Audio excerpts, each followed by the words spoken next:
Hi, my name is Benjamin Lee, and I just want to welcome everyone. It is now 1 p.m., so we'll begin our presentation shortly.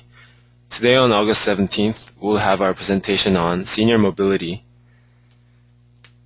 For help during today's webcast, please feel free to type your questions in the chat box found in the webinar toolbar to the right of your screen or call 1-800-263-6317. For content questions, please feel free to type those in the question box, and we'll be able to answer those at the end of the presentation during the question and answer session. We'll have two different parts today, so we'll have two question and answer sessions for 15 minutes each. Here is a list of the sponsoring chapters, divisions, and universities. I would like to thank all the participating chapters, divisions, and universities for making these webcasts possible. These are the list of upcoming webcasts. To register for these upcoming webcasts, please visit www.utah-apa.org/webcast.htm and register for your webcast of choice. We are now offering distance education webcasts to help you get your ethics or law credits before the end of the year. These webcasts are available to view at www.utah-apa.org/webcast-archive. To log your distance education CM credits, go to www.planning.org/cm. Select activities by provider, select APA Ohio chapter, then select distance education and select your webcast of your choice. Follow us on Twitter, like us on Facebook. To log your CM credits for attending today's webcast, please go to www.planning.org/cm, select today's date, August 17th, and then select today's webcast, Senior Mobility. This webcast is available for 1.5 CM credit. We are recording today's webcast, and it will be available along with a 6-slide per page PDF file of the presentation at www.utah-apa.org/webcast/archive. At this time, I would like to introduce Richard Weiner, who will be introducing our speakers for today.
Good afternoon, Ben, I could not hear your voice. Can you hear mine now? Yeah, I can hear you. Should I take it over now? Yeah. Okay. Good morning, everyone, and for those who are on the East Coast, good afternoon to you. My name is Richard Weiner, and we're going to be talking today about senior mobility, which is a critical issue that has been receiving a lot more attention in the last decade. And I will first start by introducing the different members of the panel.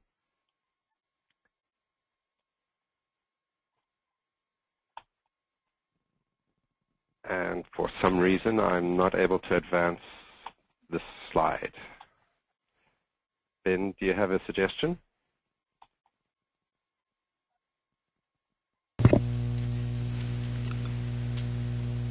Okay.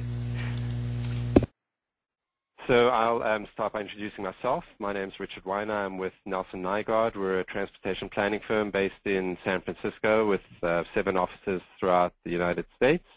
I've been in transportation planning for about 28 years, primarily focusing on senior mobility issues and accessibility for people with disabilities. And I've been in the public and private sector for that whole period. Ellen Oettinger is with our New York office. She's with Nelson Nygaard. She specializes in designing and planning public transportation services for special populations. Much of her current work involves human service transportation planning, coordinating taxi programs, and tailoring transit policies to accommodate community-specific needs. She'll be focusing towards the end of this presentation on pedestrian analyses and safety assessments. Then after that, we'll have Supervisor John Kaiman from the town of North Hempstead. Supervisor Kaiman is the town of North Hempstead. He'll talk about the town, but it's east of Queens in New York City on Long Island. He's been the supervisor since 2004 and initiated Project Independence, which is the cutting-edge aging in place initiative in the town. He also spearheaded bold environmental initiatives such as a major recycling program, purchase of hybrid and electric town vehicles, and instituted 311, which is the town's constituent response system. They receive almost 200,000 calls a year.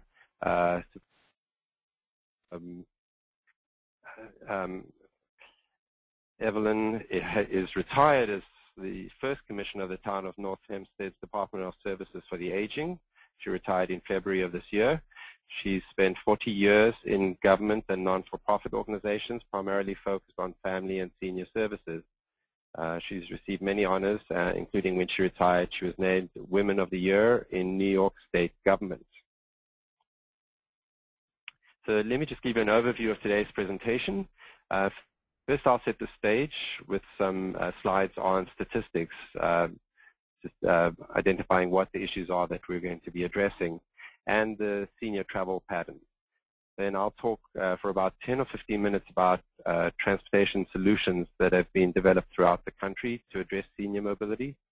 And then I'll turn it over to Supervisor Kaiman to talk more specifically about the case study in North Hempstead, where they've led some cutting-edge strategies specifically to address the senior population.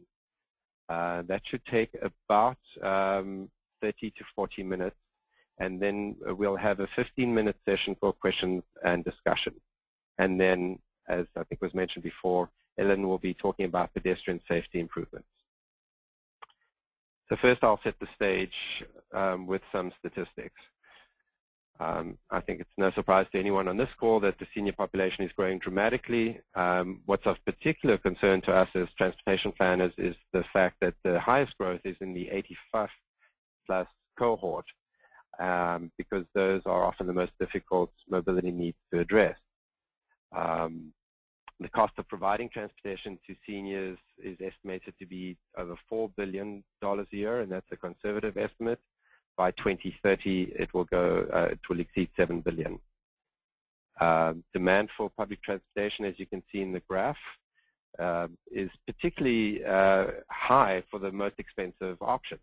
That is the dial-a-ride, which is door-to-door type service, and ADA paratransit. Those are the ones where the most trips are taken by seniors, and they're also most expensive to provide.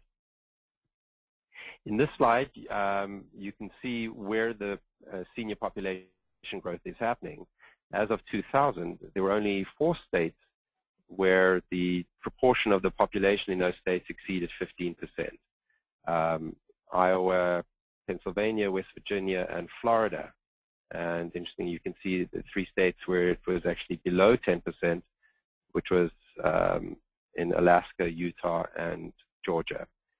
Look how dramatically it changes by 2025, which is now just 13 years away.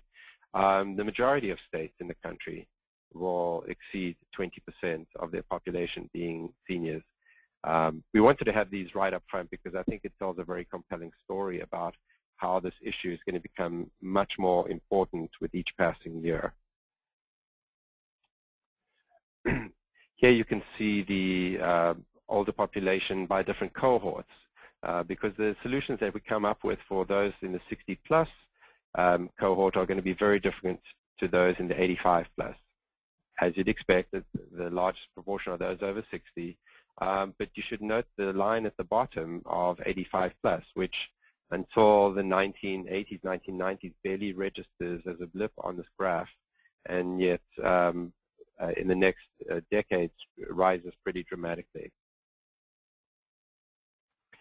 So more than 1 in 5 Americans over 65 does not drive or does not have access to a car.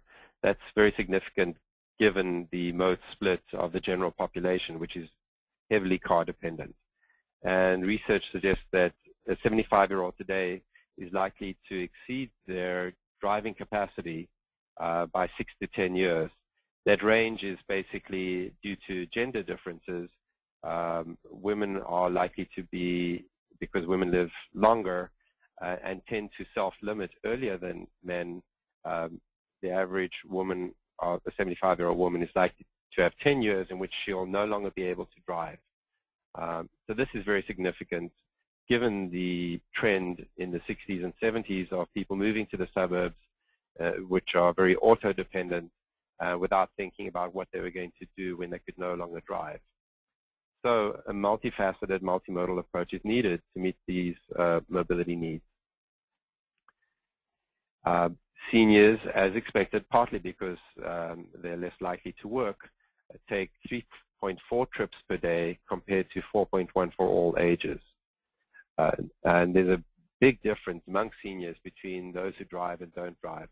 So non-drivers make 50% fewer shopping trips, 65% fewer social trips, and of course the medical trips are more essential, so the difference is only about 15%. Nevertheless, those are very significant for those who live in auto-dependent areas. Over half stay at home due to the lack of transportation options. This is an interesting graph, and we always have to remind ourselves as transit planners that the vast majority of seniors still get around either by driving or by being driven, almost 80%. So we have to come up with strategies that also address those who drive. Interestingly, the second highest mode is walking at 9%. That includes paratransit and other specialized transit. Even though bus and rail is only 1%, the reality is that actually of the total transit ridership in the country, about 1 in 10 are seniors and people with disabilities. So that's a significant number. So how are communities responding to these trends? Through a variety of means, and we're going to focus more on the first one, which is coming up with new mobility-related services and programs. Firstly, those that increase access to transit, and also coming up with creative ones that had not been tried 20 years ago that try and span the gap between paratransit and fixed route. Secondly, through community-wide planning for aging-friendly communities. And I know that probably the majority of people on this webinar are not transportation people, but are planners. And to us, really, the second bullet is the most critical and far-reaching in terms of meeting senior mobility needs, because land use patterns have a major impact on the kind of transportation solutions we can offer. But it's also, in some ways, the most difficult for us to accomplish. And the third bullet is increased coordination. The buzzword in our field now is mobility management and transportation coordination, particularly with human service transportation providers who actually provide a significant proportion of the total transportation to this population. So now I'll head into some of the solutions. One is prolonged or extended safe driving. The next will be improving access to transit. Some of the mobility options, innovative ideas that have been tried throughout the U.S., community-wide planning, and then I'll close my part with a spotlight on a model that's come out of Riverside, California, and has been replicated in other communities. We originally had the slide further down, but I asked Ellen to put it up front because it revealed our transit bias to put cars somewhere in the middle. If, in fact, the vast majority of seniors are reliant on cars, we need to recognize this and talk about some of the things that are being done to extend senior driving. And probably many people on this call know about AARP's programs to enable people to pass the driver's test, etc., when they reach retirement age. However, the one I'd like to focus on is the American Society on Aging model, which is a very innovative model, the Drive Well Toolkit, and it really takes a holistic approach, including having nutrition, looking at what people eat and health issues, and making adjustments to the car to make it easier for people to drive. So the goal is lengthened and safe driving. But a critical piece of this program is also enabling seniors to recognize when it's time for them to give up the keys and how to go about finding resources in their communities. For people who may not have used the bus in 40 years, they may not know where to start to try and find out what other resources are available in the community. So here are some of the trends in senior mobility, and the transit agencies in particular have tried to address the needs. One is, since many seniors can ride the bus but can't get to the bus stop, many transit agencies around the country and also nonprofits have developed feeder services. This could be fixed route feeders, it could be paratransit or dial-a-ride feeders connecting seniors with transit services. Access in Pittsburgh is known in my field for being extremely innovative in coming up with different models for addressing the access to transit. And we mentioned one of their services over here, Elder Express, which is neighborhood-based and connects people to fixed route. Once they've paid their $2 on the Elder Express, they get to ride for free on the fixed route service. But there are many other examples. Broward County also has been quite innovative for many years in developing different neighborhood and city-based programs that feed into the mainline transit. And the main goal over here is to eliminate the need to walk long distances. Then community buses. This is sort of an all-inclusive term.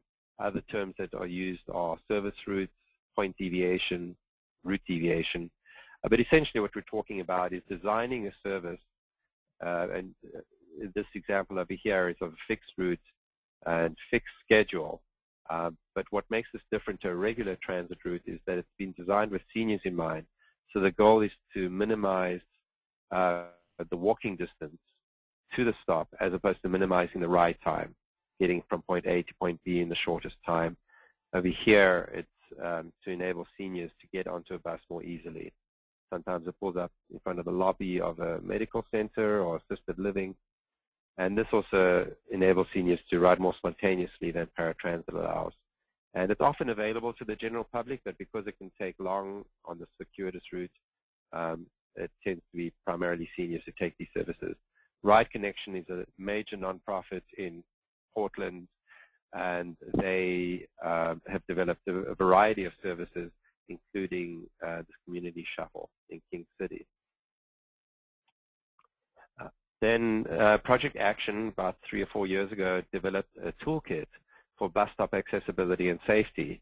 And this is a very practical tool that can be used by agencies. Often Public Works is responsible for this, to assess the accessibility and user-friendliness of their bus stops. And it includes checklists and a variety of different resources. So anyone who wants to do an accessibility audit, if you will, of bus stops in your area or in a specific location, this is a good resource. Travel training, again, firstly there's a certification program for travel trainers, but many transit agencies throughout the US and Canada have developed travel training programs, and these range from very labor-intensive trainings for wheelchair users on an individual basis to much less labor-intensive for groups of seniors. It can be large groups, really to orient them. Often seniors who haven't ridden a bus in 40 years feel intimidated by how to use the fare vending machine, how to read a schedule, etc. So it's more of an orientation. And there's a lot of good curricula that have been developed to do this. Here are some more examples of senior-focused design. Silver Star in Las Vegas, in the Las Vegas area. These are neighborhood-based loop services, just 2 days a week, and they do connect to the fixed route service, and people plan their trips downtown around these schedules. Some of them are also demand responsive, and it's a way for the agency to address the needs of people with disabilities without necessarily providing ADA paratransit service. However, the limitation of 2 days a week makes that somewhat restrictive. So they would have to provide paratransit on the other days.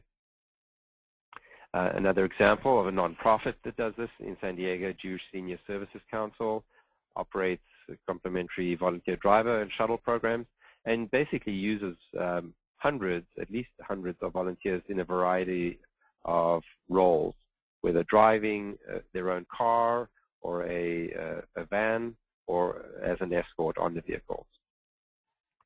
ITN was developed in the last more than a decade, actually 10, 15 years, out of Portland, Maine, but now is nationally known, independent transportation network, and they provide door-to-door service, and they have some very creative approaches to the provision of the service. The drivers can log the mileage fees when they can no longer drive, so that they all benefit from their earlier driving years, and they can trade in their car to get trip credits. And they've also set up a system whereby family members can contribute on behalf of parents. And then there's a small niche for seniors who can afford it, or for families who want to pay for premium services. There's an example in San Francisco area called Silver Ride, which is very what's known as high-touch type service, door through door. The driver, who's often highly trained in gerontology, will actually go in, can advocate for the person, go into an appointment, and they get paid by the hour. The last I heard it was about $60 an hour, which it sounds steep, but for the children of older adults, it may be worth their while rather than having to take time off work to accompany their parents. And in interest of time, I'll move a little bit quicker through the last few slides of my section. Community-wide planning in Fairfax County in Virginia. And the primary focus over here is that a variety of departments were involved. They came up with 60 actions and initiatives to address senior population, and that go beyond simply providing transportation services, but really senior-friendly planning and incorporating those in development guidelines. Similarly, in Union City, in the Bay Area, also very inclusive with a variety of departments at the city level involved in developing aging-friendly programs, transportation being one of them. And obviously this is the best way to go, to have an integrated approach rather than transportation off on the side trying to deal with these issues, because as I mentioned before, so much is dependent on the land use patterns. So the last example that I'll give is TRIP, which stands for Transportation Reimbursement and Information Program. And we included it here because it's a very innovative program. And it's addressed to seniors who live in areas without public transportation, who live alone, who have disabilities, and who are low income. Their goal is not to duplicate services that are already out there. Seniors were asked in focus groups and such what they wanted out of a senior transportation program. And in many ways, they wanted what they couldn't get with paratransit or with transit. One was to ride in a personal vehicle. The other is for it to be free, to be available 24/7. They wouldn't have to schedule in advance, and they wouldn't have to transfer. So this is a very tall order, and they developed this program, I believe, 2 decades ago in Riverside County. It's a very simple model. The rider recruits the drivers. They schedule the trip with the driver, and after the trip's taken place, they'll send in forms to the sponsor, which in this case is a nonprofit organization, and they receive reimbursement, which they then pass on to the driver. This raises a number of questions which may come up in the Q&A session, but for now I'll just mention that they've actually provided in that time 1.3 million free escorted rides, which is incredibly successful, and it costs less than $6 per trip. Primarily the cost of gas and some administrative overhead. When you think about the fact that paratransit often costs $35 a trip, depending on where you are, it can go up to $50 a trip. This is a very successful program in communities where it makes sense. And just in the last couple of years, more than 20 communities have apparently adopted this model. And as a nonprofit, they're very happy to share their resources as well for those that want to replicate it. I'm now going to hand this over to Supervisor Kaiman, who's going to talk about the case study of North Hempstead. John? Thank you, and welcome everybody. I'm John Kaiman, the North Hempstead Town Supervisor. North Hempstead is on the north shore of Long Island. It's has a population of about 230,000 people. We have New York City to the west of us. We are adjacent to Queens. And then on the east, we have another town called Oyster Bay, and north is the Long Island Sound. We have a lot of communities within our community. It's a town that is comprised of 31 villages, and we have actually 13 school districts. There's a lot going on. It's fairly dense for a town. It's 54 square miles, but again, highly populated and neighboring, obviously, to New York City. We have a large senior population, many of which can drive and have access to the places they need to go, and of course, many still work. As you can see by this slide, we have 22% of our population is 60 years or older. In 2004, and if we go to the next slide, in 2004 we started, we applied for a grant for a naturally occurring retirement community grant, the NORC grant.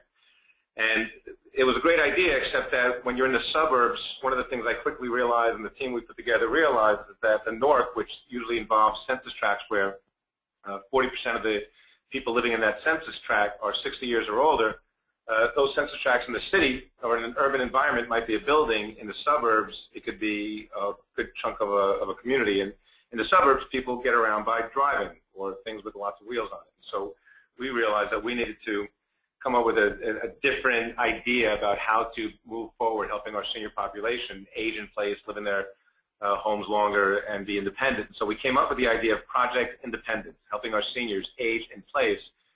And we quickly figured out that one of the most important things that we need to do is figure out how to help with transportation.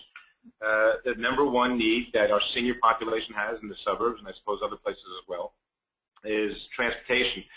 And one would think with a population and density in a place like North Hempstead that we would have mass transit at people's fingertips. And while there is mass transit and there's even Able Ride and other mechanisms for people to get around, in a suburb like ours, it simply doesn't really work. The way our community is built out, the mass transit ends halfway through Queens. If you're familiar with New York City has incredible mass transit. Once you get into the eastern part of Queens, it really breaks off. The subways are no longer there, and then you rely on the buses. And by the time you get out to the suburbs in Nassau County and in Suffolk County, mass transit really is fairly weak, although there is a mass transit system.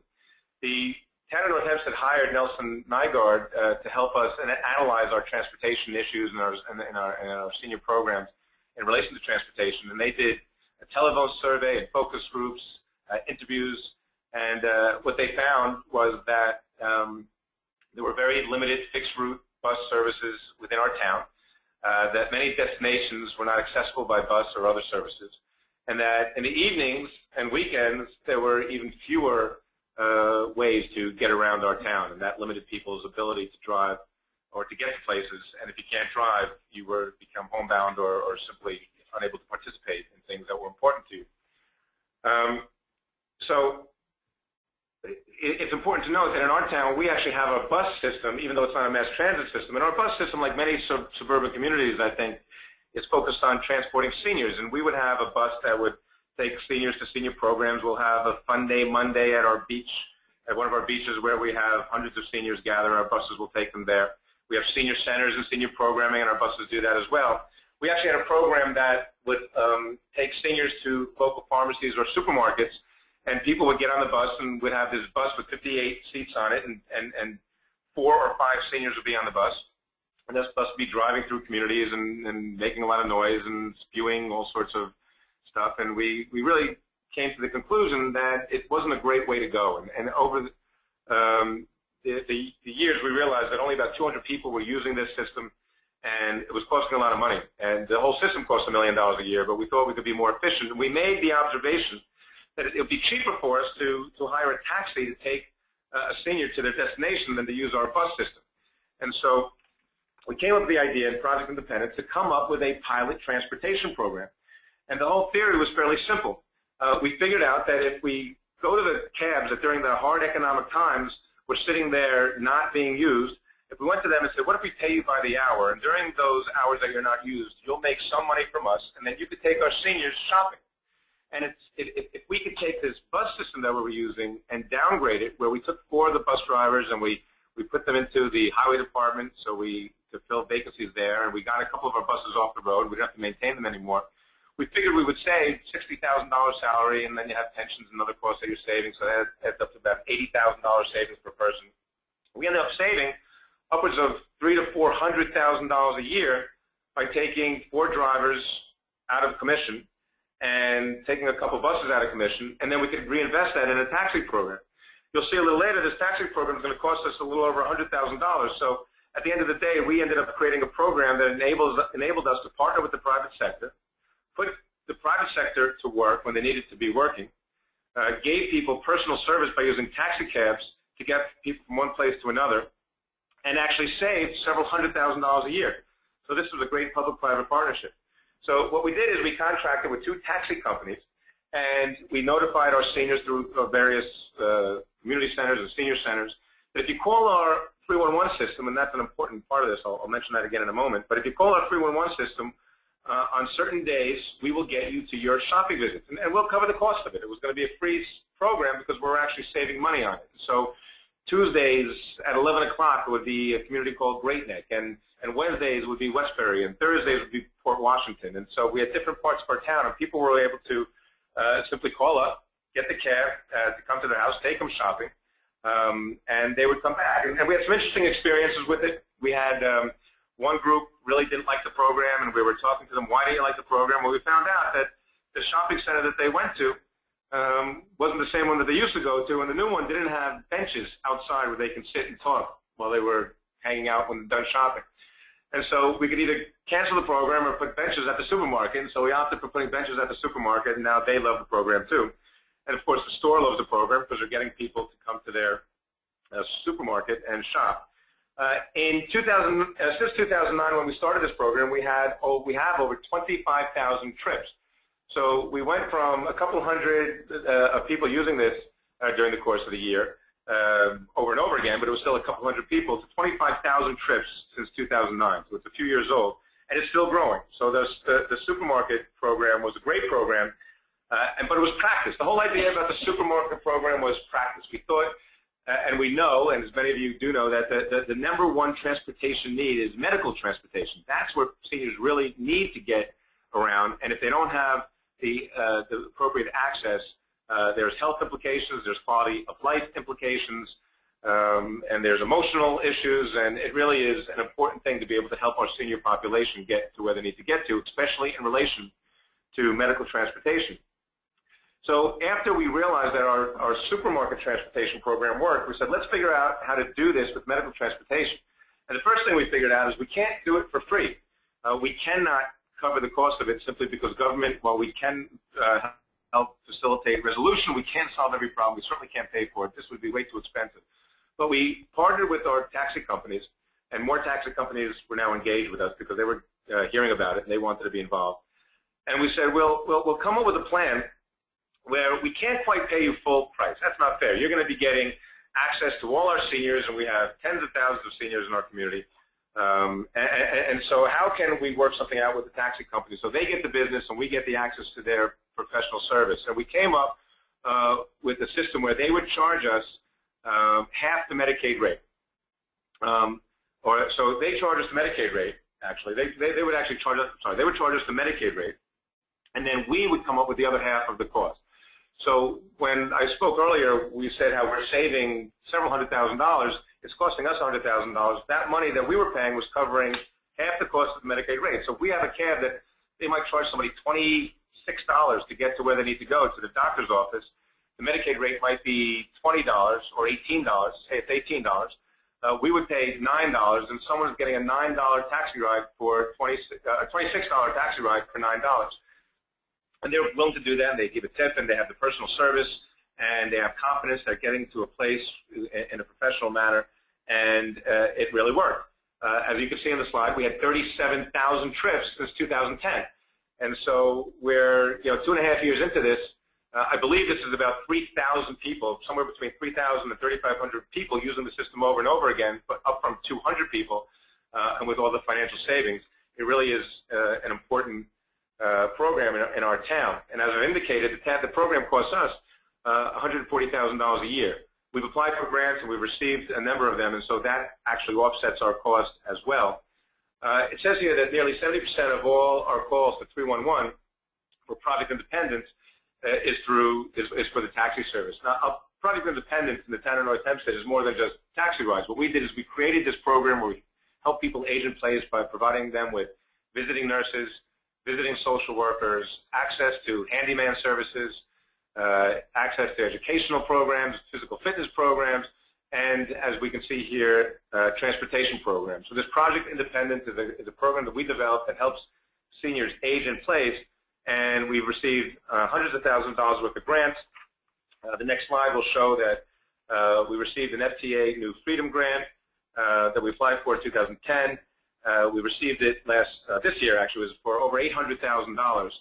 And that helps us with mobility management, almost $500,000 towards that, over $300,000 from a local match. And it actually enabled us to buy a couple taxi cabs where we use the grant to buy it, and we give it to a local taxi company so that they have these cabs that are wheelchair accessible. We don't pay anything. The cab company pays the 20% match. The grant pays for the rest of it. And we now have more cab companies with the appropriate vehicles to get our seniors from one place to another. And so I did want to just touch upon one of the things that was a lesson learned, and we have a slide here that, of course, has lessons learned. But I guess I'll get to it at the end there, of this page. But the first thing, of course, is that you need to be able to have real analysis when you want to put together a program. You need to understand what your numbers are. We partnered with a local university. We hired, obviously, Nelson Nygaard. We brought in folks that could give us information, communicate with our seniors, give us independent information so that we can make appropriate decisions. We also did a lot of brainstorming. With Project Independence, one of the things we did is create local advisory groups that included local business leaders, spiritual leaders, political leaders, governmental leaders, seniors. And we put them at the table, brainstormed how do we figure out what problems need to be solved, how do we fill the gaps where services fail or don't exist, how do we use our own resources in a way that makes sense to the seniors so that they buy into the programs that we're investing in. Of course, we seek grant funding, and here in North Hempstead, we started with smaller parts of our larger community. We actually started with 2 census tracts, which was a few thousand people. We then went into a larger community. We ended up breaking our community of 230,000 people into 7 or 8 distinct regions and created a Project Independence program with a separate advisory group in each area. And we used a local senior center as home base and brought our nurses and our social workers there and really developed this community by community. One of the keys to our success, though, was 311. One of the things we did years ago was start a suburban 311 system. And 311 is simply a hotline, but it's connected to a computer system that allows us to log in and document every call that comes in. We can then designate where the call, which department it needs to go to. If you're a senior, it would go to Department of Services for the Aging, which runs Project Independence. The people from Project Independence then log in that they received the call. It all goes into the system, so we know when the person called, when we responded, who responded, how we responded, when we finalized the issue that they raised with us, and we could follow that throughout this person's life, because as this person stays in touch with Project Independence, all their calls will be logged in. We've developed privacy mechanisms so that we can protect people's privacy. But we can now document how many people call our system, just like we could document how many people use our taxi program, how many people call about potholes, how many people call about doctors, whatever people need. The 311 system is a mechanism for gaining access to town hall, and the call takers actually have screens in front of them that advise them which questions to ask. If you're calling about transportation, person's going to identify the exact questions that they need to ask, log in the information, and do whatever research at the same time on a computer that's also at their desk, a second computer. So it's a great program, and when we married the idea of 311 with Project Independence, we created this great combination that allowed us to have the success, we think, with the transportation program, because we're not simply relying on people calling the cab company. It's not simply, yeah, you know what, call the Port Washington cab company, they'll help you out. It's call us. We log in the fact that you've called. You want to ride from where to there. We then pass you on to the cab company. They then have to log in their trip, and it helps us make sure that we're keeping accurate records. We can study our successes and failures, although we don't have too many failures, and we can learn from our experience and get better with time. And then when we do bring in our consultants, we can share the information with them, and they can take the things that they learn from us and share with other folks, and we could learn from other folks as well and apply them to our community, and we're all the better for it. So that's the gist of my presentation. I hope it's helpful. So now we'll have a questions and answer session, and first question is from Sharon.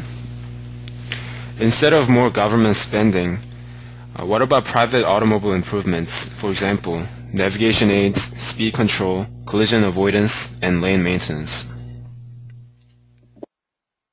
Well, I think the previous screens had, something that said driving well, and you're teaching seniors how to drive better as they get older, and that certainly seems to be something that is important to do. And with new technology, you can improve people's ability to drive longer.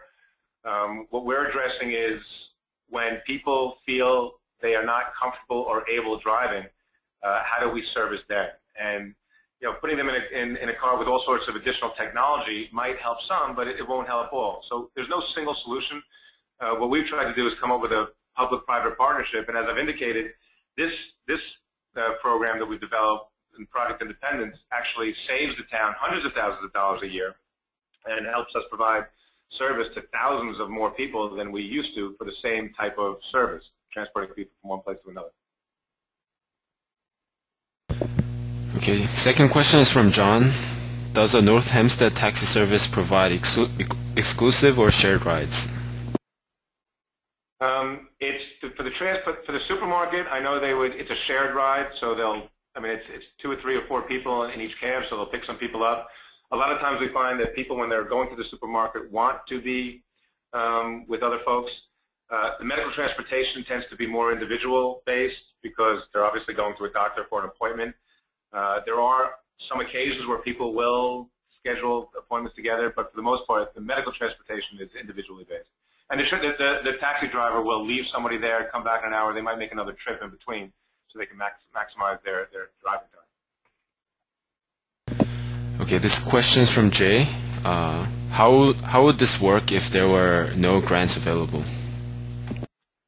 It definitely helps to have that seed money, and that's how we started. What we did in terms of the transportation program was look for savings internally, and we found that by transferring personnel. So we took a bus driver who was driving a bus, and we replaced him with he replaced a truck driver that retired, and we did that several times over, and that's how we received got some of our savings. We actually, even within our Department of Services for the Aging, we took some people from what is called the Community Services Department, and they deal with events.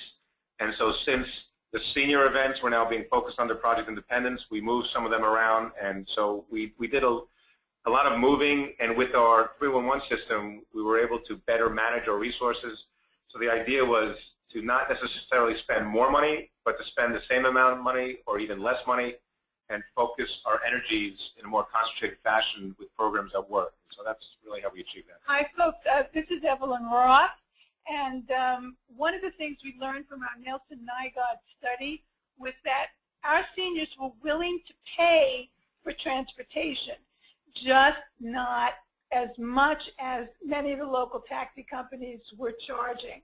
And so given the economy, if you sit around the table with the taxi companies and figure out a cost structure with them, you'll find that many of your seniors are willing to pay something. They're not expecting a free ride, and that might be an option. Okay, this is from Victoria. How does the TOWNS program deal with liability issues? The taxi companies, we have a contract with the taxi companies, and so the taxi company takes the responsibility in regard to liability. We also issue licenses to be a taxi company in our town, and so through our clerk's office, anyone who operates one of these companies, they have to go through screening processes in order to get a taxi license in our town. So we do background checks, criminal background checks, and other background checks. And so through those, the screening process, we make sure that they meet a certain standard. And through the contract that we have with the taxi company, we require the liability to be covered by naming us as a third-party beneficiary. So we have no responsibility for that. This is from Robert. Do any of these services carry people with disabilities? Yes, quite often. And one of the things, there is what's called an ABLE ride, and there's some other programs in our county that are meant to transport people with certain disabilities. The program is limited, and so a lot of people don't want to use it, so they call us. One of the reasons we actively pursued this cab program, we actually acquire the cabs through the grant, where we get these large, they're really vans, painted like taxi cabs. That's so they can accommodate people who can't get out of their wheelchair, and so that's we're getting better at handling that. But the benefit of having a taxi driver pick somebody up is that they are aware of the people's needs. We actually advise them of what to expect, and they can help people get in and out of the car, and they're prepared to deal with the disability. And we bring the caregiver as well sometimes. If there's a person who is an assistant, if someone has whatever disability that it is that limits their ability to travel, we'll drive the caregiver as well. Approximately half of our users have some sort of disability. And Ben, this is Richard. I just wanted to respond to that question in case the questioner was also asking about some of the other programs that I mentioned in my part of the presentation. Yes, with all of these programs that I mentioned, there is some subset of the population that includes people with disabilities.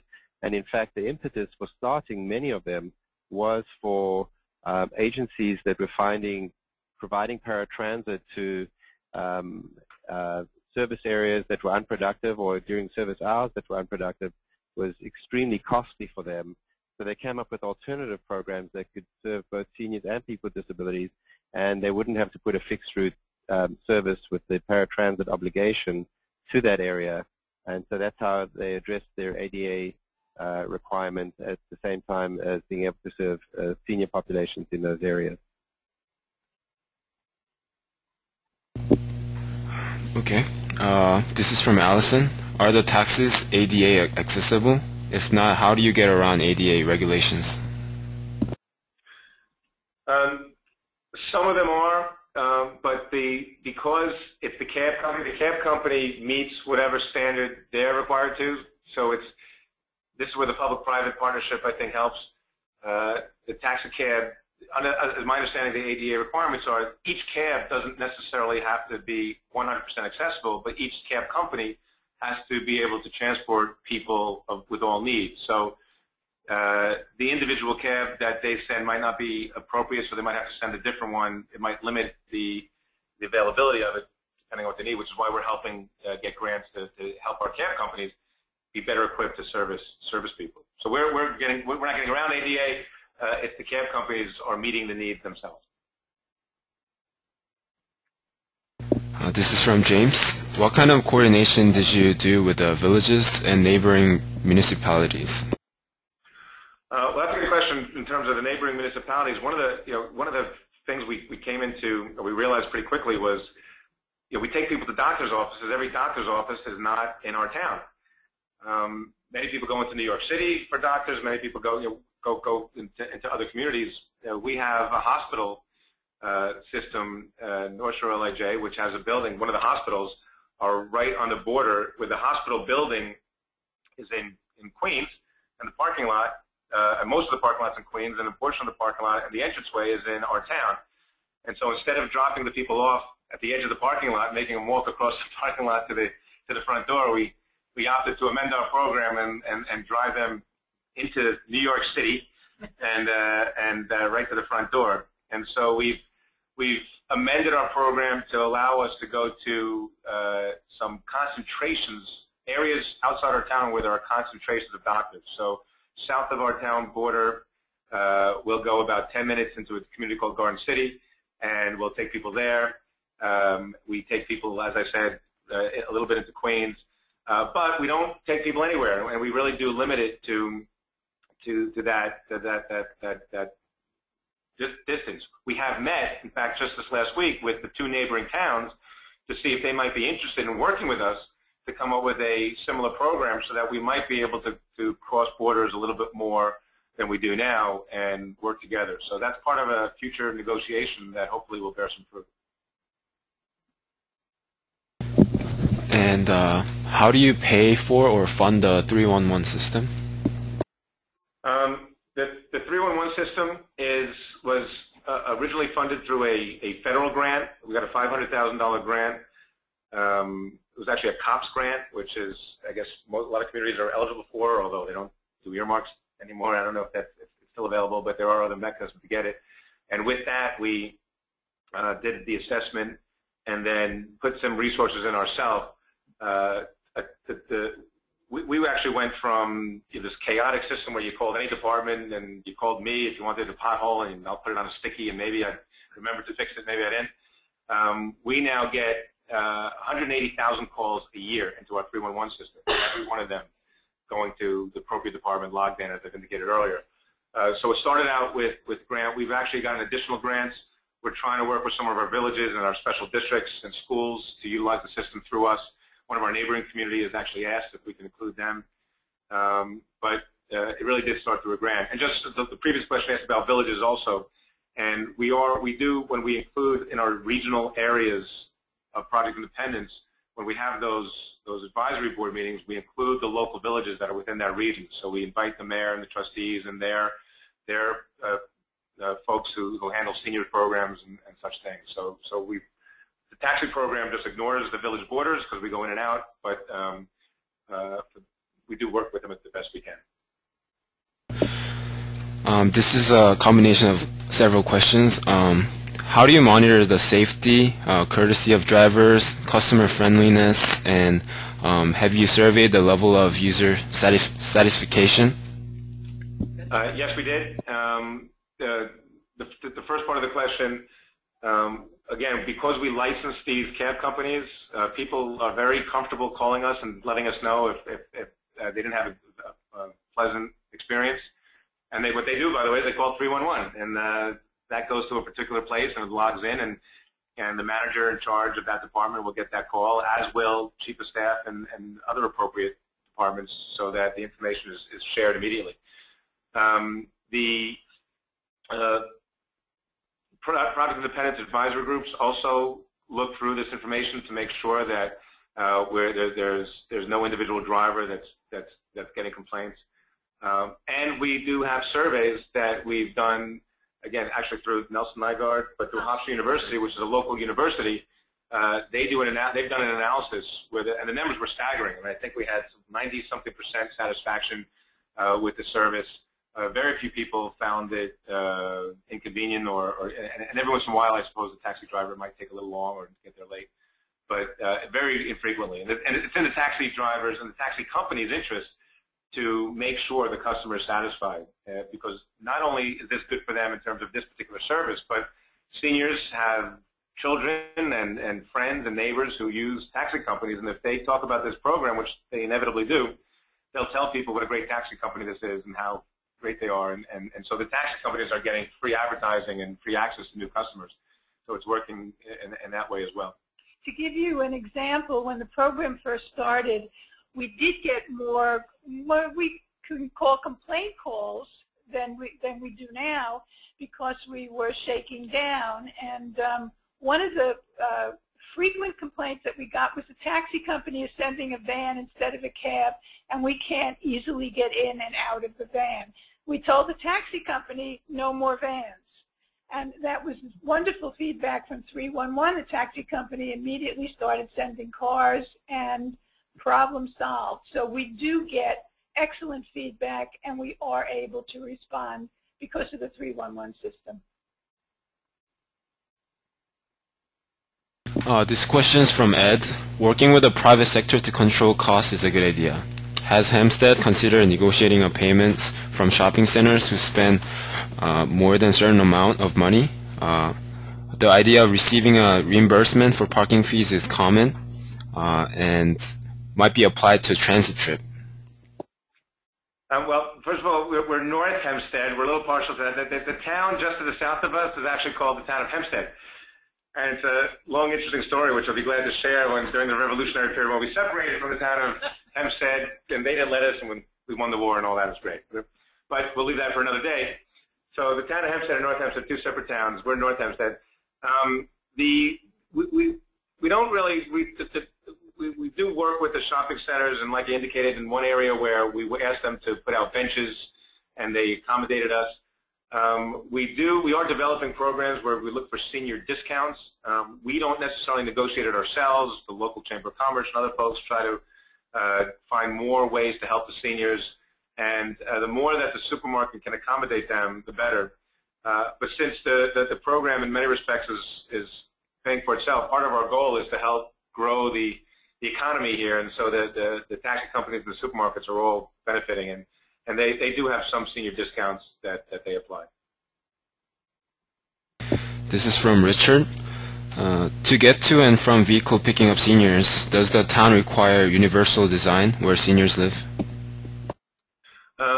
No, we basically, because it's a private taxi company, and every taxi company in the town is eligible to participate in this program. We started out with 2, but now we have more and more taxi companies. So any taxi company is able to participate, and the criteria for their participation is that they need to be able to meet our license requirements, and our licensing requirements are such that, one, they have to pass all our background checks, but they also have to have sufficient vehicles that can meet ADA standards. So in that sense, they're meeting the required standards to be a licensed taxi company in our region, and so that gets them to that threshold. However they do that is satisfactory to us. Okay, this is the last question by Sharon again. Some communities have only private transporters. Why not provide vouchers based on financial need? One of the interesting things about this program is we've decided early on is we don't get into the financial need aspect of this. So we don't ask if you can afford it or you can't afford it, and that really is one of the beauties of the program in a sense. You could live in a inexpensive home, or you could live in $1 million home, but if you're not able to get around and your house is dark and your refrigerator is empty and you're having emotional distress, then you're ultimately in need of support. And if you don't get that support, you're probably going to cost our community, the state, and the federal government a lot more money down the road. And so this is looking at the bigger picture. There are so many other programs that deal with the financial need aspect, and that is Medicare, Medicaid. There is Able Ride. There are other programs that address those.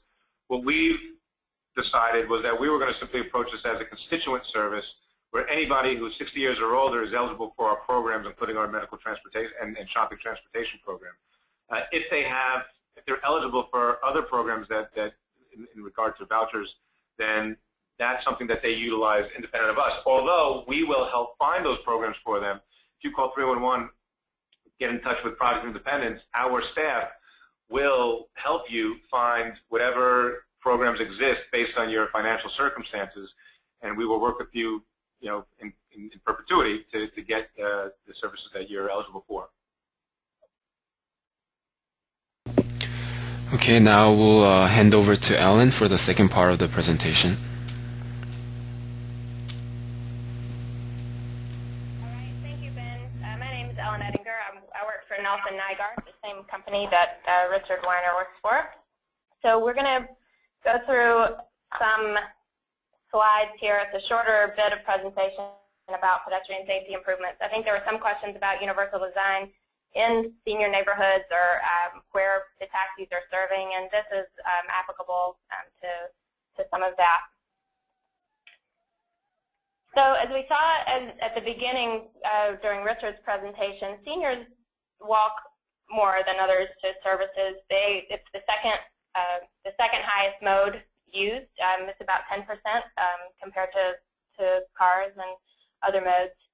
But the point here is that they are disproportionately victims of injury and death from automobiles.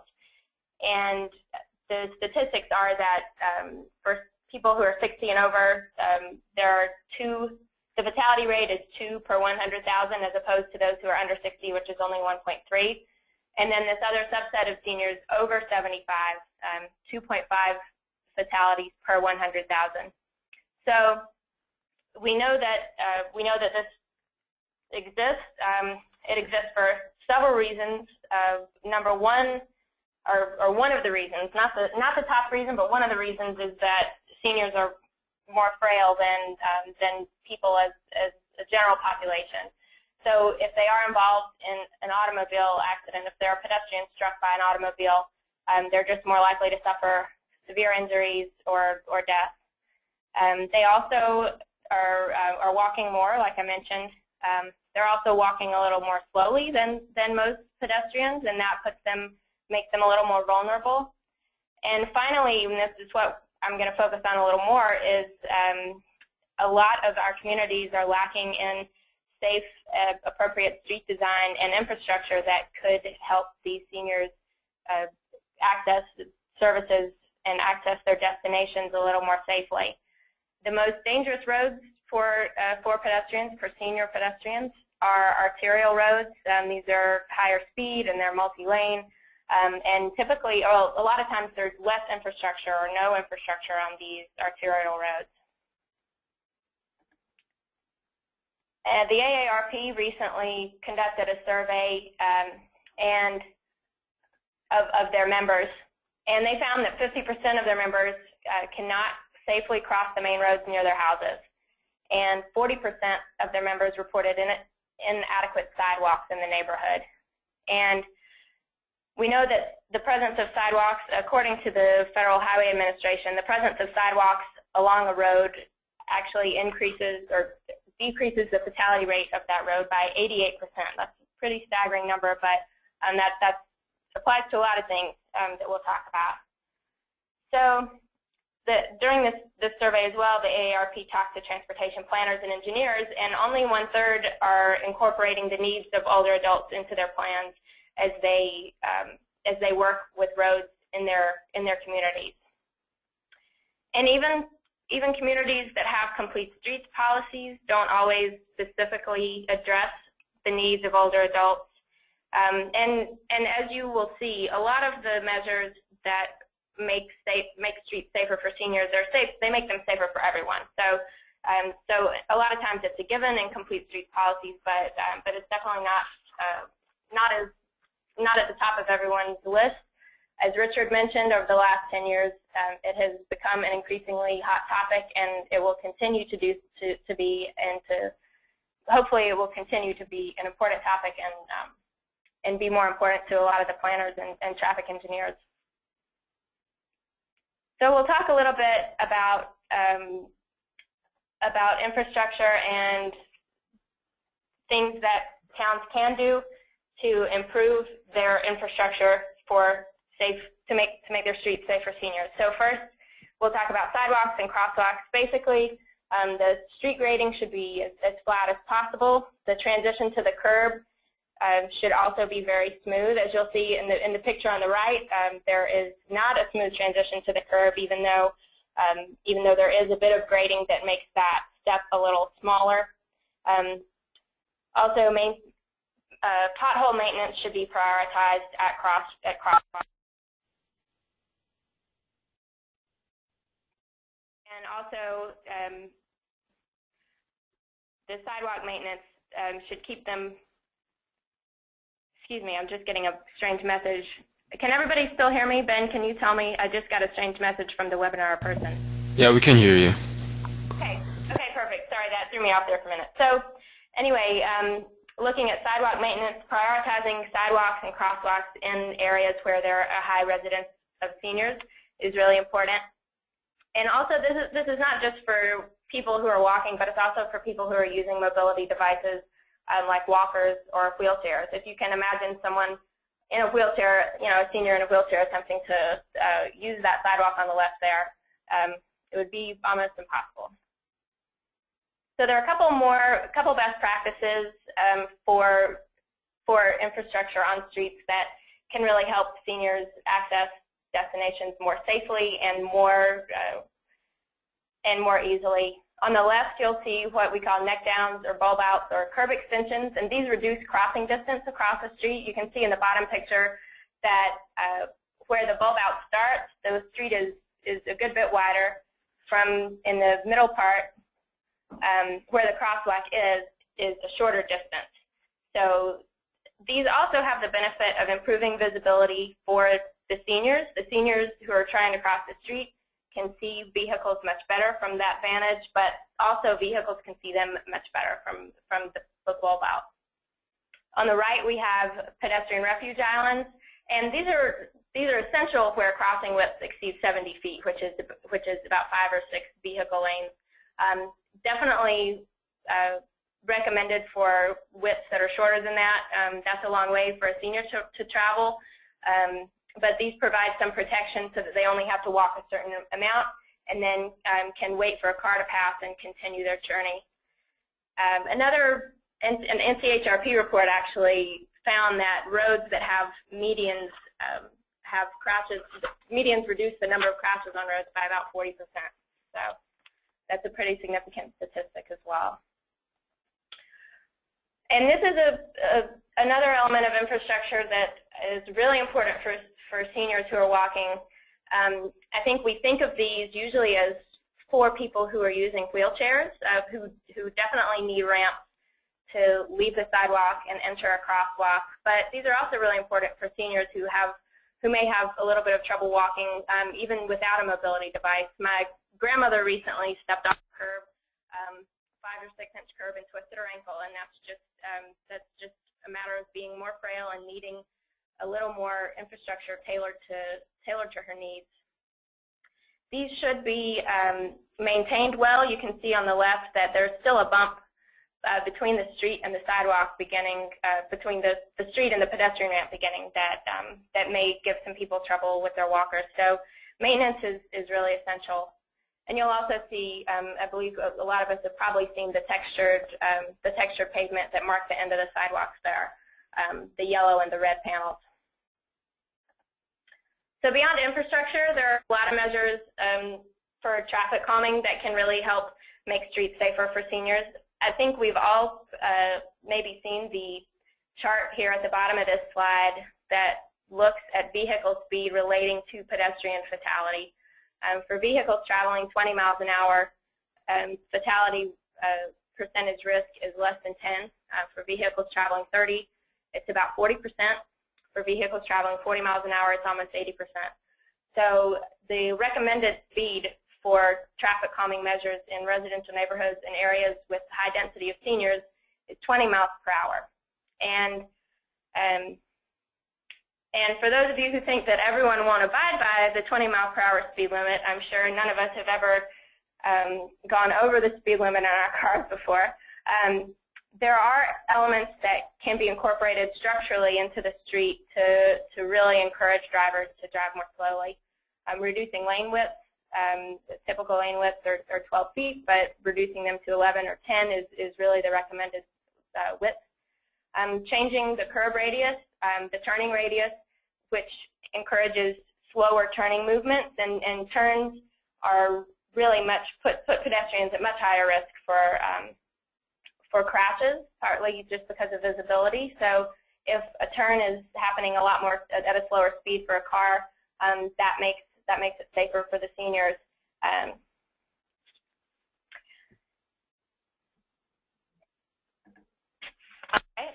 beyond just those elements in the roadbed, looking at pedestrian signals can really help seniors navigate their environment more safely and more confidently.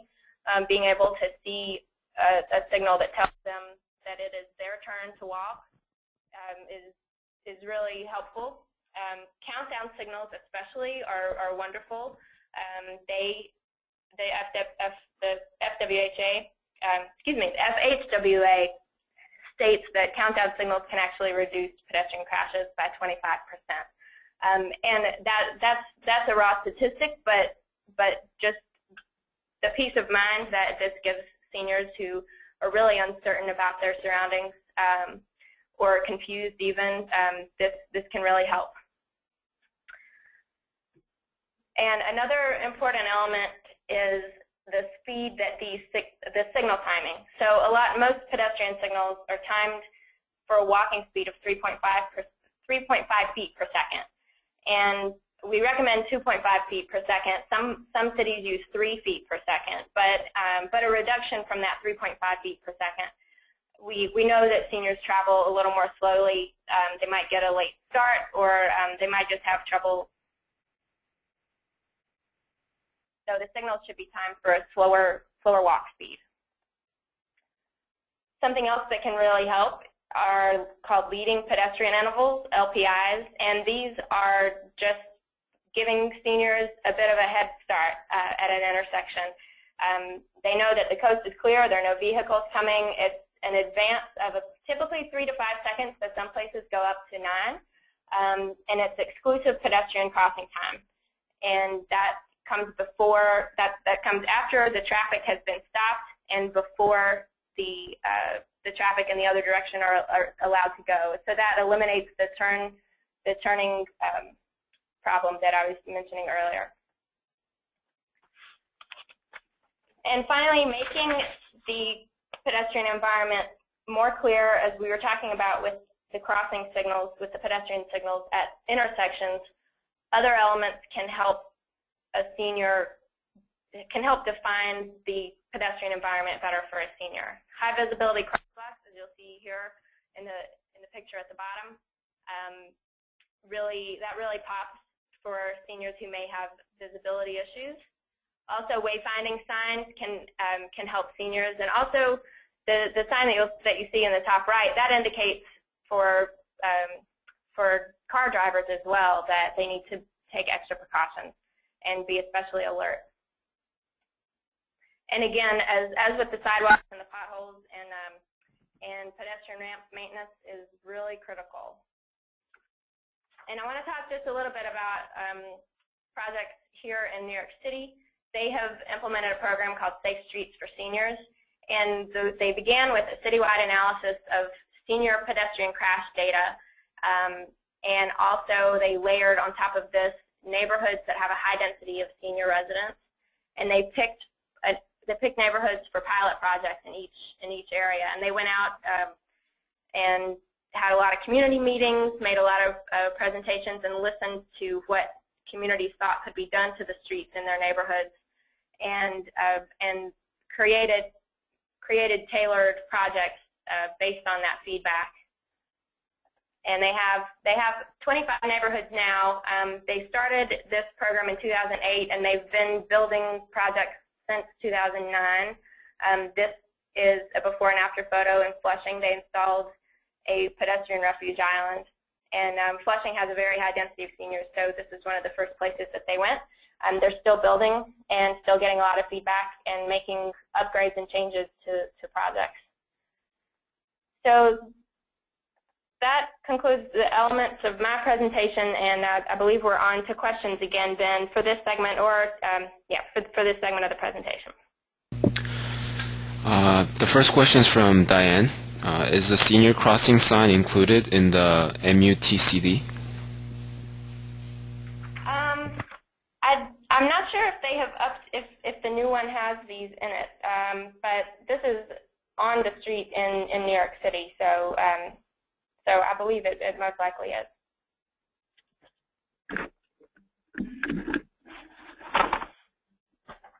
Are there any more questions?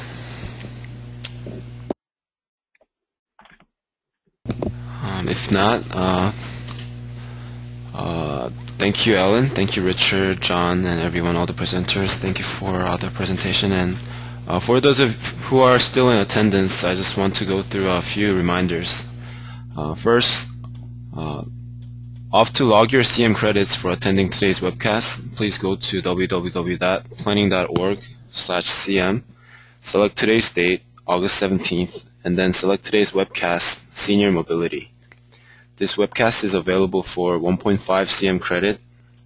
Also, we are recording today's session, so you'll be able to find recording of this webcast along with a 6-slide per page PDF at www.utah-apa.org/webcast-archive.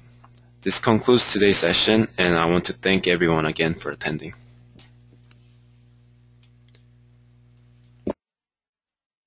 Thank you. Thank you.